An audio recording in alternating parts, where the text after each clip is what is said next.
Oke, selamat malam semuanya. Perkenalkan, nama saya Debbie Amelia Jajuki. Saya dari kelas malam 1 IHMB dengan nomor mahasiswa 2051062.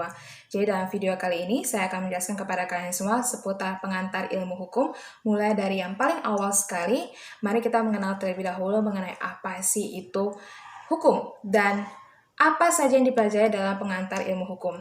So, yang kita bahas pertama adalah mengenai pengertian hukum. Secara umum atau secara keseluruhan, hukum itu memiliki pengertian bahwa segala aturan yang dibuat itu dengan tujuan untuk mengatur tingkah laku manusia dalam masyarakat. Nah, di sini saya mengambil pengertian salah satu tokoh, yaitu Profesor Mr. E.M. Myers. Di sini menurutnya, hukum itu adalah aturan yang mengandung pertimbangan kesusilaan, ditujukan kepada tingkah laku manusia dalam masyarakat, dan yang menjadi pedoman bagi pemimpin atau yang menjadi pedoman bagi yang berkuasa atau yang berwenang dalam melakukan tugasnya. Dan di sini hukum itu memiliki kaitan dengan hak dan juga kewajiban. Hukum itu ada sehingga mengakibatkan muncullah hak dan kewajiban. Nah, apa sih itu hak dan kewajiban? Hak itu adalah apa yang kita terima atau apa yang kewenangan yang diberikan oleh hukum kepada subjek hukum. Jadi yang kita terima, sedangkan kewajiban itu adalah apa yang harus kita lakukan atau apa yang harus kita berikan. Atau bisa lebih lengkapnya lagi adalah beban yang diberikan oleh hukum kepada orang ataupun badan hukum atau subjek hukum. Dan di sini hak itu memiliki banyak jenis. Yang pertama itu adalah hak mutlak. Hak mutlak itu adalah hak yang tidak bisa diganggu-gugat. Artinya, kewenangan atau kekuasaan mutlak yang diberikan oleh hukum kepada subjek hukum. Contohnya yang paling jelas itu adalah hak asasi manusia, kemudian hak publik mutlak, dan masih banyak lagi lainnya. Dan yang kedua itu adalah hak relatif. Hak relatif sesuai dengan namanya, relatif diberikan kepada seseorang, berarti tidak mutlak semua orang mendapatkannya. Nah, ini adalah hak yang diberikan kepada seseorang untuk bisa melakukan sesuatu atau tidak bisa melakukan sesuatu. Nah, ini contohnya itu adalah hak penjual untuk menerima pembayaran dari hasil kegiatan jual beli atau hak pembeli untuk menerima barang yang sudah disepakati dalam kegiatan jual beli. Kemudian, ada ciri-ciri hak menurut salah satu tokoh yang bernama Fitzgerald. Nah, menurut Fitzgerald, menurutnya adalah hak ini diletakkan kepada seseorang yang disebut sebagai subjek hukum. Dan hak itu terwujud kepada orang lain yang menjadi pemegang kewajiban, di mana seseorang harus menjalankan dulu kewajibannya untuk bisa mendapatkan hak. Kemudian, mewajibkan pihak lain untuk melakukan sesuatu atau tidak melakukan sesuatu. Kemudian dari melakukan sesuatu atau tidak melakukan sesuatu itu pasti berkaitan dengan objek dari hak itu sendiri. Dan yang terakhir, menurut Fitzgerald, hak mempunyai titel peristiwa tertentu yang menjadikan alasan melekatnya pada yang pemiliknya. Kemudian, hak itu timbul karena apa sih? Atau dari mana saja sih? Nah, timbulnya hak itu disebabkan oleh adanya subjek hukum. Subjek hukum baru lebih tepatnya. Nah, subjek hukum baru ini contohnya bisa saja lahirnya sebuah perusahaan atau lahirnya seorang bayi. Nah, itu adalah subjek hukum baru. Kemudian adanya perjanjian. Yang ketiga, adanya kerugian. Dan yang keempat itu adalah adanya seseorang yang melakukan kewajiban yang merupakan syarat mendapatkan hak. Nah, jadi seseorang itu melakukan dulu kewajibannya, selesai dia melakukan apa yang seharusnya diinginkan orang atau diinginkan oleh hukum untuk dilakukan, maka dia akan mendapatkan apa yang sudah menjadi haknya, apa yang harus dia diterima.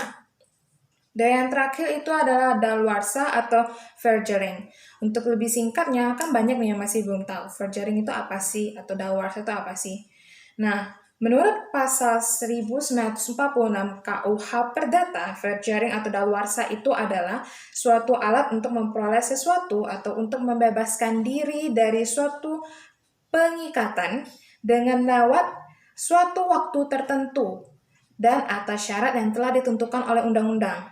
Lewat suatu waktu tertentu, sesuai dengan namanya daluarsa. Ada jatuh tempo tertentu. Nah, lewat dari itu, maka haknya itu akan berlaku secara bebas. Nah, contohnya itu adalah Daluarsa untuk memperoleh hak milik atas suatu barang. Nah, ketentuan menurut pasal 1963 KUH Perdata ini syaratnya adalah syarat seseorang bisa memperoleh hak kebendaan atau hak terhadap suatu benda itu adalah mempunyai itikat baik, kemudian terdapat alas hak yang sah atau yang jelas juga, kemudian menguasai barang tersebut minimal 20 sampai 30 tahun dengan catatan tidak ada penggugatan dari siapapun. Nah, setelah lewat dari jangka waktu itu, maka barang itu bisa menjadi milik kalian. Singkatnya seperti itu. Kemudian, ada juga yang bisa menyebabkan timbulnya sebuah kewajiban. Nah, timbulnya sebuah kewajiban ini diperoleh karena suatu hak yang dengan syarat harus terpenuhi kewajiban tertentu. Kemudian adanya perjanjian. Terus adanya kesalahan seseorang yang menimbulkan kerugian pada orang lain. Kalau tadi di hak itu adanya kerugian, berarti pihak yang dirugikan itu mendapatkan hak ganti rugi. Sedangkan di bagian timbulnya kewajiban ini, pihak yang merugikan orang lain itu memiliki kewajiban untuk membayarkan biaya ganti rugi. Kemudian telah menikmati hak tertentu dan diiringi dengan menjalankan kewajibannya. Contoh sederhananya adalah penggunaan kartu kredit. Kita menggunakannya terlebih dahulu untuk berbelanja, itu bukan menggunakan uang kita. Kita mendapatkan hak untuk berbelanja. Kemudian di akhir bulan nanti kita diwajibkan membayar apa yang sudah kita gunakan di saat berbelanja tersebut. Kemudian yang terakhir itu adalah daluarsa yang telah ditentukan menurut hukum. Nah, sini adalah daluarsa kewajiban. Daluarsa kewajiban ini itu artinya dibebaskan dari suatu kewajiban, itu menurut pasal 1967 KUH Perdata, itu segala tuntutan baik yang bersifat kebendaan maupun perorangan hilang karena tidak perlu menunjukkan alas hak. Lewat dari waktu yang ditentukan, maka seseorang akan kehilangan hak dan kewajibannya. Kemudian, ada yang bisa menyebabkan jika tadi menimbulkan suatu hak dan menimbulkan suatu kewajiban, maka ada juga yang bisa menimbulkan menghapuskan hak dan juga menghapuskan kewajiban. Kalau menghapuskan hak, itu salah satunya disebabkan oleh adanya kematian yang tidak memiliki ahli waris dan juga masa berlaku hak yang telah habis. Kemudian kalau mengenai penghapusan kewajiban, itu salah satu contohnya adalah adanya kematian juga. Kemudian masa berlaku kewajibannya itu sudah habis dan tidak diperpanjang. Atau sudah dipenuhi oleh orang yang bersangkutan kewajibannya tersebut. Kemudian dalam hukum ini terdapat pandangan-pandangan terbentuknya suatu hukum. Nah, pandangan tersebut terbagi menjadi dua. Yang pertama, itu adalah pandangan legisme. Pandangan legisme ini memandang hukum itu ke arah civil law atau hukum yang tertulis. Dan di sini yang berpengaruh dalam pandangan hukum ini adalah pandangan hukum di mana hukum tertulis itu yang paling penting. Sehingga itu adalah suatu kepastian hukum yang paling diutamakan dalam pandangan tersebut. Nah, pandangan ini paling berpengaruh pada akhir abad ke-19.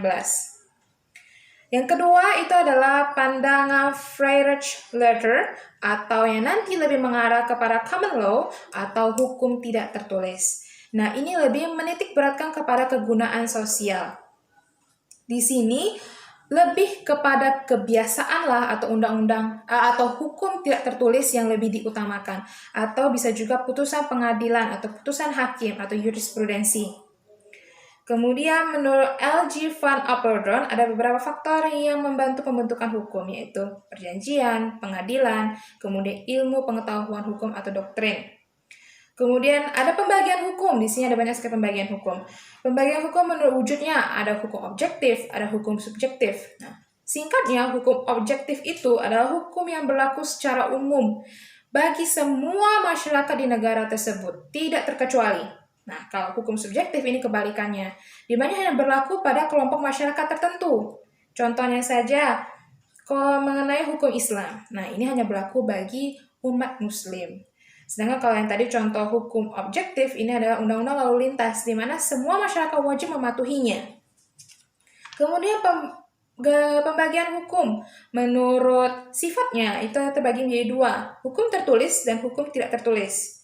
Hukum tertulis ini contohnya sangat jelas, KUHP, punya Perda, pokoknya undang-undang tertulis. Nah, itu termasuk hukum tertulis. Kemudian hukum tidak tertulis ini hukum yang hidup di masyarakat. Kebiasaan yang diterima oleh masyarakat dan masyarakat menganggap itu sesuatu yang pantas dilakukan, sesuatu yang memang lumrah untuk dilakukan.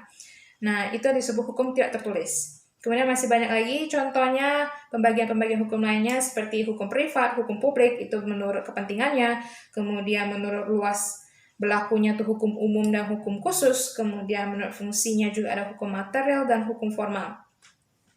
Next, sudah tahu nih kita mengenai hukum itu apa sih? Nah, selanjutnya kita harus masuk mengenai asas hukum. Nah, asas hukum, kemudian kaidah hukum, dan norma hukum, ini 3 hal yang berkaitan, 3 hal yang saling bergandengan. Yang paling pertama itu adalah asas hukum. Asas hukum itu adalah nilai paling dasar dari hukum, jantungnya dari hukum atau otaknya dari hukum. Di sini saya mengambil pengertian menurut Sajipto Raharjo. Menurutnya, asas hukum itu adalah jantungnya peraturan hukum karena sebagai landasan yang paling luas bagi lahirnya peraturan hukum. Jadi ini diibaratkan kalau dalam suatu bangunan ini adalah landasan yang paling bawah yang menjadi fondasi dari hukum itu sendiri. Kemudian, asas hukum ini dalam perundang-undangan dan perjanjian itu ada banyak. Contohnya ada asas peradilan, asas kemanfaatan, dan masih banyak lagi. Saya hanya bahas satu di sini, contohnya itu ada asas keadilan. Asas keadilan ini adalah setiap materi muatan peraturan perundang-undangan itu harus mencerminkan keadilan bagi semua orang secara proporsional. Kemudian selain asas hukum perundang-undangan juga ada contoh asas dalam hukum pidana. Kalau asas dalam hukum pidana ini adalah asas contohnya asas non-retroaktif. Asas ini adalah asas yang melanggar keberlakuan surut dari undang-undang dan tujuannya untuk menegakkan kepastian dari hukum itu sendiri. Ada juga asas dalam hukum acara di lembaga peradilan. Nah, di sini lebih identik kepada bahasa-bahasa Latin. Contohnya asas nebis in idem, kemudian ada asas audi et aeteram partem. Nah, untuk asas audi et aeteram partem ini memiliki pengertian adalah bahwa hukum itu harus melihat dua belah pihak, tidak bisa hanya mendengarkan satu pihak saja. Tujuannya adalah agar dalam peradilan tersebut berjalan seimbang, tidak ada berat sebelah. Artinya dalam peradilan kita harus mendengar dari kesaksian sebelah kiri dan juga sebelah kanan. Kita harus menimbang dari sisi kiri kanan, jadi harus seimbang.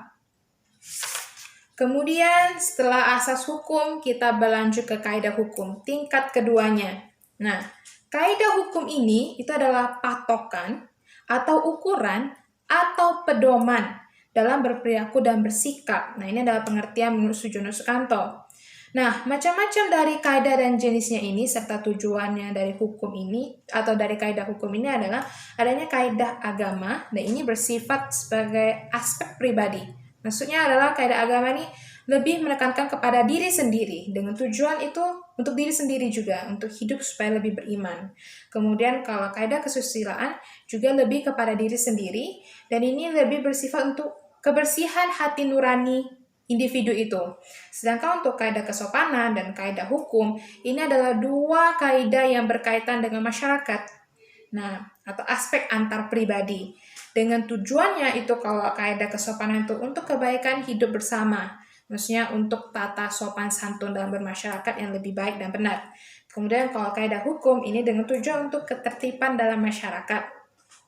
Kita akan membahas lebih dalam mengenai kaidah hukum ini, sehingga kaidah hukum ini memiliki isi. Nah, isi kaidah hukum ini ada 3. Ada suruhan, ada larangan, ada kebolehan. Sesuai dengan namanya, suruhan ini adalah apa yang harus dilakukan. Larangan jelas apa yang tidak boleh kita lakukan. Kemudian kebolehan ini adalah apa yang boleh kita lakukan, tapi juga tidak perlu kita lakukan juga tidak masalah. Tidak mempermasalahkan kalian mau melakukannya atau tidak. Kemudian sifat dari kaidah hukum ini adalah imperatif dan fakultatif. Imperatif itu artinya membatasi dan fakultatif artinya mengatur. Kemudian tugas dari kaidah hukum. Nah, tugas dari kaidah hukum ini adalah yang pertama, dari kebaikan akan memunculkan keseimbangan dan berujung pada keadilan. Yang kedua adalah kebenaran yang memunculkan ketepatan dalam masyarakat dan berakhir pada memunculkan kepastian hukum juga dalam masyarakat. Dan yang ketiga itu adalah keindahan yang menyebabkan munculnya kebahagiaan dan berakhir pada munculnya kemanfaatan dalam masyarakat. Jadi keadilan, kepastian hukum, dan kemanfaatan ini adalah tujuan dari kaidah hukum. Kemudian ada juga nih kaidah hukum, penyimpangan-penyimpangan dalam kaidah hukum. Penyimpangannya itu bisa berupa pengecualian atau dispensasi. Nah, ini lebih kepada penyimpangan yang sah di mata hukum, sedangkan penyelewengan itu adalah penyimpangan kaidah hukum yang tidak sah dan tidak dibenarkan oleh hukum. Kemudian sudah membahas mengenai asas, kemudian kaidah, dan juga norma. Norma itu adalah tingkat lanjut dari kaidah, yaitu norma hukum. Nah, di sini kita akan bahas mengenai sumber hukum. Apa saja sih yang menjadi sumber dari hukum itu? Nah, sumber hukum itu yang pertama adalah undang-undang. Undang-undang jelas ini adalah peraturan tertulis. Nah, peraturan ini dibuat oleh pemerintah yang memiliki kewenangan dalam membuat peraturan tersebut. Dan peraturan ini memiliki kekuatan hukum yang mengikat bagi semua masyarakat di negara tersebut. Yang kedua, ada kebiasaan. Seperti yang sudah dijelaskan di awal, kebiasaan ini adalah perbuatan yang terjadi di masyarakat dan diterima oleh masyarakat itu. Jadi masyarakat menerima itu sebagai perbuatan yang baik dan sesuai menurut mereka. Dan ini contohnya dari sumber hukum kebiasaannya adalah hukum adat, hukum yang hidup di masyarakat adat tertentu. Yang ketiga itu adalah keputusan hakim atau jurisprudensi. Nah, ini adalah putusan hakim yang terdahulu yang sering diikuti atau dijadikan patokan atau pedoman bagi keputusan hakim yang akan datang atau keputusan hakim dalam peradilan mengenai suatu perkara yang serupa atau suatu perkara yang memiliki masalah yang hampir mirip. Tapi ini bukan jadi sebagai patokan utama, hanya sebagai referensi bagi hakim untuk mengambil keputusan. Kemudian ada traktat. Nah, kalau traktat ini lebih kepada perjanjian internasional. Kalau perjanjian internasional jelas melibatkan 2 atau 3 negara. Kemudian ada pendapat sarjana atau doktrin. Kemudian kita masuk kepada sistem hukum. Sistem hukum yang berlaku di dunia ini yang akan saya bahas itu ada 4. Yang pertama ada Eropa kontinental, yang kedua ada Anglo-Saxon, yang ketiga ada hukum adat, dan yang terakhir ada hukum Islam. Yang pertama adalah sistem hukum Eropa kontinental. Tapi sebelum masuk ke situ, kita harus tahu dulu tentang sistem hukum itu apa sih. Nah, sistem hukum itu adalah kesatuan utuh dari tatanan-tatanan yang terdiri dari bagian-bagian atau unsur-unsur yang saling berkaitan satu sama lain dan memiliki hubungan erat dan jelas, tidak boleh ada tumpang tindih. Mengenai sistem hukum dari Eropa kontinental yang akan dibahas, yaitu adalah sistem hukum yang akan mengarah pada civil law. Nah, ini berkembang di negara-negara Eropa daratan. Singkatnya, sistem hukum Eropa kontinental ini berprinsip utama tidak ada hukum selain undang-undang. Mereka lebih mengarah kepada hukum tertulis atau undang-undang. Dan pengolahan yang terbagi menjadi 2 itu hukum publik dan hukum privat. Kemudian sistem hukum Anglo-Saxon ini berkembang atau mulai digunakan di Inggris dan ini mengarah kepada common law. Dan ini lebih menggunakan kepada hukum tidak tertulis atau kebiasaan dan hukum adat yang hidup di masyarakat. Walaupun undang-undang tetap ada, tapi mereka lebih mementingkan kepada kebiasaan yang hidup di masyarakat dan juga hukum adat. Dan di sini, hakim memiliki kekuasaan yang cukup kuat untuk membentuk suatu kaidah atau peraturan. Jadi dalam sistem common law ini, jurisprudensi ini juga berperan penting. Kemudian yang ketiga adalah sistem hukum adat. Sistem hukum adat ini adalah sistem hukum yang hidup dalam masyarakat adat, itu sering ada di Indonesia, kemudian di China, di Pakistan, di India. Negara-negara memiliki banyak keragaman adat atau memiliki keragaman suku. Nah, di sini lebih menegaskan kepada hukum tidak tertulis. Dan terakhir adalah sistem hukum Islam yang berawal dari masyarakat Arab dan berkembang di negara-negara lain seperti Asia dan seterusnya. Dan ini bersumber pada Al-Quran, kemudian sunnah Nabi, kemudian hadis, ada juga ijma dan qiyas. Nah, ini adalah keseluruhan dari pengantar ilmu hukum yang bisa saya sampaikan pada hari ini. Semoga bisa bermanfaat. Saya mohon maaf bila ada kesalahan dalam pengucapan nama maupun gelar dan lain sebagainya. Terima kasih sudah menyaksikan video saya.